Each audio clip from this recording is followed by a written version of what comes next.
പ്രിയമുള്ളവരെ, മഹാകവി ഉള്ളൂർ എസ് പരമേശ്വരയ്യരുടെ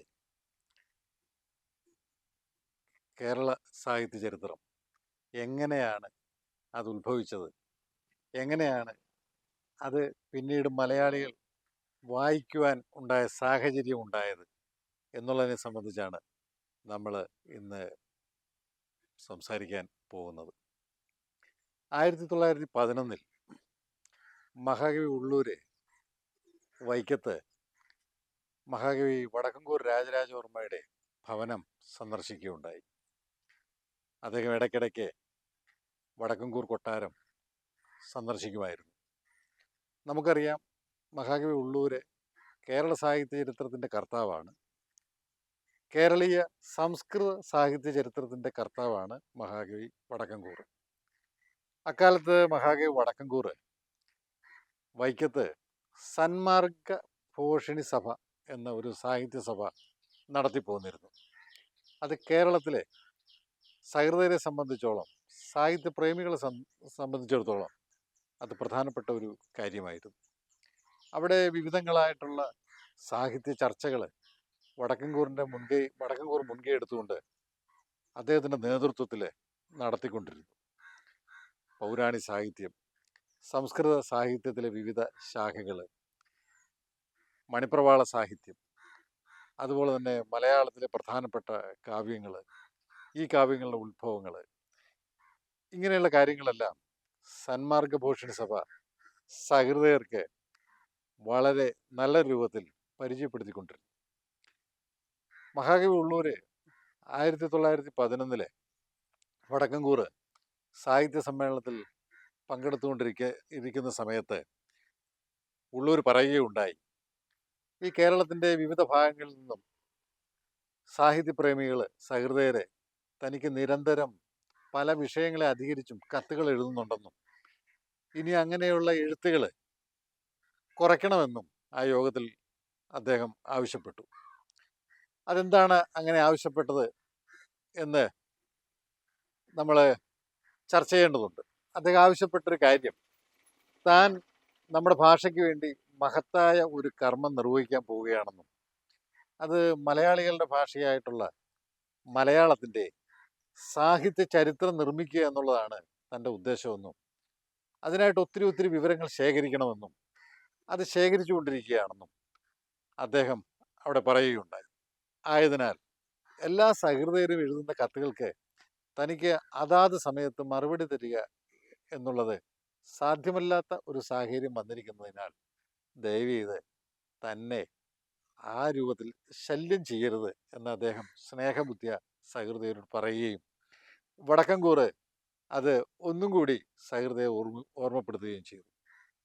അപ്പോൾ 1910-11 കാലത്ത് അദ്ദേഹം മലയാളത്തിൻ്റെ ചരിത്രം, മലയാള സാഹിത്യത്തിൻ്റെ ചരിത്രം എഴുതുവാനായിട്ട് ആരംഭിക്കുകയുണ്ടായി. ഈ കാലഘട്ടത്തിൽ തന്നെയാണ് വടക്കംകൂർ കേരളീയ സംസ്കൃത സാഹിത്യ ചരിത്രം എഴുതുവാനുള്ള അതിനാവശ്യമായിട്ടുള്ള കാര്യങ്ങൾ അദ്ദേഹവും നീക്കിക്കൊണ്ടിരുന്നു. തുടർന്ന് കേരള സാഹിത്യ ചരിത്രം പല വർഷങ്ങളിലൂടെ ഒരു 1/4 നൂറ്റാണ്ട് എടുത്തുകൊണ്ട് ഉള്ളൂര് അത് പൂർത്തീകരിച്ചു. ഉള്ളൂരിൻ്റെ മരണം 1948 നമ്മുടെ കവിത്രയത്തിലെ വളരെ പ്രധാനപ്പെട്ട ഒരു സ്ഥാനം അലങ്കരിക്കുന്ന കവിയാണ് ഉള്ളൂര്. നമ്മുടെ കവിത്രയം എന്ന് പറയുമ്പോൾ ആശാൻ, ഉള്ളൂർ, വള്ളത്തോൾ, അതിൽ ഉള്ളൂരാണ് പല കാവ്യങ്ങളോടും ഒപ്പം തന്നെ ഈ ചരിത്രവും കൂടി നമുക്ക് സമ്മാനിച്ചത്. 1948 ഉള്ളൂർ മരിക്കുമ്പോൾ അദ്ദേഹത്തിൻ്റെ എഴുത്തുപുരയിൽ അദ്ദേഹം എഴുതി കൂട്ടി വച്ചിരുന്ന കാര്യങ്ങളെല്ലാം അവിടങ്ങളിലായിട്ട് അദ്ദേഹം പല അലമാരകളിലും അദ്ദേഹത്തിൻ്റെ എഴുത്തുപുരകളിലും നിറഞ്ഞിരുന്നു. അദ്ദേഹത്തിൻ്റെ കൈപ്പട വളരെ മോശമായിരുന്നു. ഉള്ളൂരിൻ്റെ ഒരാൾക്ക് അത് വായിച്ചെടുക്കുവാൻ വളരെ പ്രയാസമായിരുന്നു. ചങ്ങമ്പുഴയുടെ കൈപ്പടയും ആ രൂപത്തിലുള്ളതാണ്. ഉള്ളൂരിൻ്റെ മരണശേഷം ഈ പുസ്തകം വെളിച്ചം കാണാതെ, പുസ്തക രൂപത്തിൽ അന്ന് പുറത്തു വന്നിട്ടില്ല, കയ്യെഴുത്ത് പ്രതികൾ അദ്ദേഹത്തിൻ്റെ എഴുത്തുപുരയിൽ കിടക്കുകയായിരുന്നു. ഇതിനെ സംബന്ധിച്ച് സഹൃദയ ലോകം പലപ്പോഴായിട്ട് നിരന്തരമായ ആവശ്യങ്ങൾ ഉന്നയിച്ചുകൊണ്ടിരുന്നു. ഈ എഴുതിക്കൊണ്ടിരിക്കുന്നത് അത് ചരിത്രമായി പുറത്തു വരണം എന്ന് പറഞ്ഞതിൻ്റെ അടിസ്ഥാനത്തിൽ 1950 ആദ്യം അന്നത്തെ സർക്കാർ ഒരു കമ്മിറ്റിയെ നിയോഗിക്കുകയുണ്ടായി. ഇതെല്ലാം ശേഖരിച്ചുകൊണ്ട് കേരള സാഹിത്യ ചരിത്രത്തിൻ്റെ നിർമ്മിതി പൂർത്തീകരിച്ച് അത് കേരളത്തിലെ ജനങ്ങളുടെ മുന്നിൽ എത്തിച്ചു കൊടുക്കണമെന്നായിരുന്നു ആ കമ്മിറ്റിക്ക് കിട്ടിയ നിർദ്ദേശം. ആ കമ്മിറ്റിയിലെ സുപ്രധാനപ്പെട്ട 3 പേര്, ഒന്ന് മഹാകവി പാല നാരായണൻ നായർ സാറ്, 2 കുട്ടിക്കൃഷ്ണ മാരാര്, 3 NV കൃഷ്ണവാര്യർ. ആ 3 പണ്ഡിതന്മാർ ഈ ദൗത്യം ഏറ്റെടുക്കുകയും അവർ ഇതിൻ്റെ കാര്യങ്ങൾ ചിട്ടപ്പെടുത്തുന്നതിന് വേണ്ടി കോഴിക്കോട് മാതൃഭൂമി ഓഫീസിലെ അവരുടെ പ്രവർത്തന കേന്ദ്രമാക്കുകയും അവരുടെ ആസ്ഥാനം, അവരുടെ പ്രവർത്തനത്തിൻ്റെ ആസ്ഥാനം അവിടെയായി മാറ്റുകയും ചെയ്തു. 2 വർഷക്കാലത്തെ നിരന്തരമായ പ്രവർത്തനത്തിൻ്റെ അടിസ്ഥാനത്തിൽ ഈ സാഹിത്യ ചരിത്രം 1952 ശേഷം പുറത്തു വന്നു. മഹാകവി ഉള്ളൂർ എഴുതി വച്ചിരിക്കുന്ന കൈയെഴുത്തുകളിൽ കാലഗണന അനുസരിച്ച് പലതും തിരിച്ചെടുക്കേണ്ടതായിട്ടുണ്ട്. അങ്ങനെ ഓരോ നൂറ്റാണ്ടുകളും പ്രതിപാദിക്കുന്ന ഓരോരോ കാലഘട്ടത്തിലും ഉള്ള കാര്യങ്ങൾ അവർ വളരെ ശ്രമഫലമായിട്ട് ആ കൃത്യം നിർവഹിച്ചു.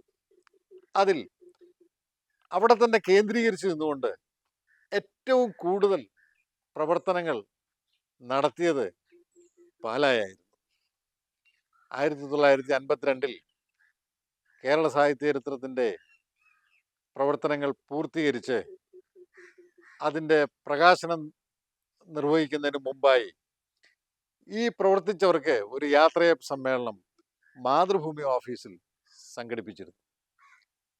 അവിടെ തടിച്ചുകൂടിയ സഹൃദയർക്ക് മുമ്പിൽ പാലാ നാരായണൻ നായർ സാറ് യാത്രയപ്പ് സമ്മേളനത്തിൽ ഒരു പ്രധാനപ്പെട്ട കാര്യം പറഞ്ഞു. അദ്ദേഹം പറഞ്ഞു, ലോകത്ത് ഒരു ഭാഷയിലും അവരുടെ സാഹിത്യ ചരിത്രം എഴുതപ്പെട്ടിട്ടില്ല ഇത്രയും സമഗ്രമായി. അത് സംഭവിച്ചിട്ടുണ്ടെങ്കിൽ അത് മലയാളത്തിലാണ്. അതിന് കാരണക്കാരൻ മഹാകവി ഉള്ളൂരാണ്.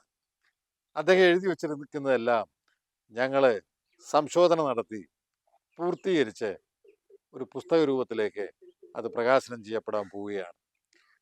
ഞങ്ങൾ ചെയ്ത കർമ്മത്തിന്, നിങ്ങൾ തന്ന യാത്രയാപ്പിന് നന്ദി പറഞ്ഞുകൊണ്ട് അദ്ദേഹം പറഞ്ഞു, ഈ മഹത്തായ കർമ്മം നിർവഹിച്ചതിൻ്റെ ഓർമ്മയ്ക്ക് വേണ്ടി ഞാൻ ഒരു കാര്യം മലയാള ഭാഷയ്ക്ക് നൽകുന്നുണ്ട്. ആ കാര്യം ഞാൻ പിന്നീട് ചെയ്യുന്നതായിരിക്കും എന്ന് അദ്ദേഹം പറയുകയുണ്ടായി. അങ്ങനെ ആ കാര്യത്തിൻ്റെ സ്മരണയ്ക്ക് വേണ്ടി മഹാകവി പാലാ നാരായണൻ നായർ ചെയ്ത അതുല്യമായ സേവനമാണ് പിൽക്കാലത്ത് അതിപ്രശസ്തമായ കേരളം വളരുന്നു എന്ന കാവ്യത്തിലൂടെ പുറത്തു വന്നത്. ഞാൻ പറഞ്ഞു വന്നത്, കേരളം വളരുന്നു എന്ന കാവ്യത്തിൻ്റെ പ്രേരണ എന്ന് പറയുന്നത് മഹാകവി ഉള്ളൂരിൻ്റെ സാഹിത്യ ചരിത്രമായിരുന്നു. അങ്ങനെ 10 ഭാഗങ്ങളിലായിട്ട് കേരളം വളരുന്നു പിൽക്കാലത്ത് പുറത്തു വന്നു.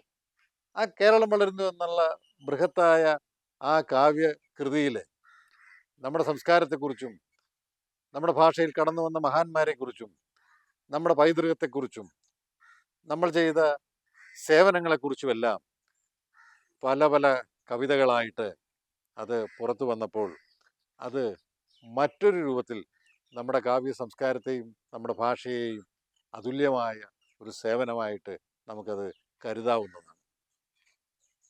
1936 ആദ്യമായിട്ട് ഉള്ളൂരിനെ പാല ആദ്യം കാണുന്നത്. മഹാകവി കാണാൻ ചെന്ന സന്ദർഭത്തിൽ അദ്ദേഹം അനുസ്മരിച്ചിട്ടുണ്ട്, ആ വസതിയിൽ അന്ന് ഉള്ളൂരുമായിട്ട് കണ്ടത്തിൽ വർഗീസ് മാപ്പിളയും CV കുഞ്ഞിരാമനും സംസാരിച്ചു കൊണ്ടിരിക്കുന്ന അവസരത്തിലാണ് അദ്ദേഹം അവിടെ ചെന്നത്. ചെന്നപ്പോൾ ഉള്ളൂര് CVക്കും കണ്ടത്തിൽ വർഗീസ് മാപ്പിളയ്ക്കും യുവ കവിയായ പാലായെ പരിചയപ്പെടുത്തി കൊടുക്കുകയുണ്ടായി. മാത്രമല്ല, തൊട്ടടുത്ത വർഷം 1937 വഞ്ചിയൂർ സാഹിത്യ സമ്മേളനം നടന്നപ്പോൾ ആ സമയത്ത് ക്ഷേത്രപ്രവേശന വിളംബരം 36 തന്നെ തിരുവിതാംകൂർ രാജാവ് പുറപ്പെടുവിച്ചിരുന്നു. 37 ക്ഷേത്രപ്രവേശന വിളംബരത്തെ അധികരിച്ചുകൊണ്ട് ഒരു കവിതാ പ്രബന്ധ മത്സരം മഹാകവി ഉള്ളൂര് നടത്തുകയുണ്ടായി. പ്രഗത്ഭന്മാരായ ഒത്തിരി കവികൾ ആ പ്രബന്ധ മത്സരത്തിൽ പങ്കെടുത്തു. അതിൽ സ്വർണ്ണ മെഡൽ കിട്ടിയത് പാലായുടെ നവയുഗത്തിനായിരുന്നു. ആ നവയുഗം ഞാനും കൂടെ ചേർന്നിട്ട് 2002 പുനഃപ്രസിദ്ധീകരിക്കുകയുണ്ടായി. അങ്ങനെ കവിയുമായിട്ട് അക്കാലം മുതലേ വളരെയധികം ബന്ധമുണ്ടായിരുന്ന പാല തന്നെയാണ് കേരളം വളരുന്നു എന്ന കൃതി പുറത്തു വരുവാനായിട്ട് ഏറ്റവും കൂടുതൽ പ്രയത്നിച്ചത് എന്നുള്ള കാര്യം മലയാളികളാരും വിസ്മരിക്കരുത്. മാത്രവുമല്ല, മറ്റൊരു കാര്യം കൂടി സൂചിപ്പിക്കുവാൻ ആഗ്രഹിക്കുകയാണ്. കേരളം വളരുന്നു ഉള്ളൂരിൻ്റെ കേരള സാഹിത്യ ചരിത്രം പുറത്തു വന്നതിന് ശേഷം ആ സാഹിത്യ ചരിത്രത്തെക്കുറിച്ച് വടക്കൻകൂറ് വലിയൊരു പുസ്തകം എഴുതുകയുണ്ടായി. ആ പുസ്തകത്തിൻ്റെ പേരാണ് ചർച്ചയും പൂരണവും. ചർച്ച എന്ന് വെച്ചാൽ ഉള്ളൂരിൻ്റെ ഈ കൃതി ലോകം മുഴുവൻ ചർച്ച ചെയ്യേണ്ടതാണ് എന്നാണ് വടക്കൻകൂറ് പറഞ്ഞത്. പൂരണം എന്ന് പറഞ്ഞാൽ ഉള്ളൂർ വിട്ടുപോയിട്ടുള്ള കാര്യങ്ങൾ അദ്ദേഹം വളരെ ഭംഗിയായിട്ട് മനോഹരമായിട്ട് വിട്ടുപോയ എല്ലാ കാര്യങ്ങളും അദ്ദേഹം തൻ്റെ കൃതിയിൽ പൂരിപ്പിച്ചിരിക്കുന്നു. ചർച്ചയും പൂരണവും 2 തവണയെങ്കിലും ഞാൻ വായിച്ചിട്ടുണ്ട്. എല്ലാ മലയാളികളും ചർച്ചയും പൂരണവും വായിച്ചിരിക്കേണ്ടതാണ്. ചർച്ചയും പൂരണവും വായിക്കുന്നതിന് മുമ്പ് കേരള സാഹിത്യ ചരിത്രം മുഴുവൻ മലയാളികളും വായിച്ചിരിക്കേണ്ടത് തന്നെയാണ്. എന്തുകൊണ്ടെന്നാൽ തങ്ങളെങ്ങനെ കടന്നു വന്നു, തങ്ങളുടെ ഭാഷ എങ്ങനെ കടന്നു വന്നു, തങ്ങളുടെ ഭാഷയെ സ്നേഹിച്ച കവികളാരാണ്, തങ്ങളുടെ ഭാഷയെ സ്നേഹിച്ച സാഹിത്യകാരന്മാരാരാണ്, അവർ ചെയ്ത സംഭാവന എന്താണ് എന്നെല്ലാം മനസ്സിലാക്കണമെങ്കിൽ എല്ലാ കേരളീയരും ഈ കൃതികളൊക്കെ വായിക്കുന്നത് നല്ലതായിരിക്കും. ഈ അവസരത്തിൽ ഉള്ളൂരിനെയും വടക്കൻകൂറിനെയും പാലായെയും NV കൃഷ്ണവാര്യരെയും കുട്ടിക്കൃഷ്ണമാരായരെയും സ്മരിച്ചുകൊണ്ട് ഞാൻ എൻ്റെ ഈ വാക്കുകൾ അവസാനിപ്പിക്കുക.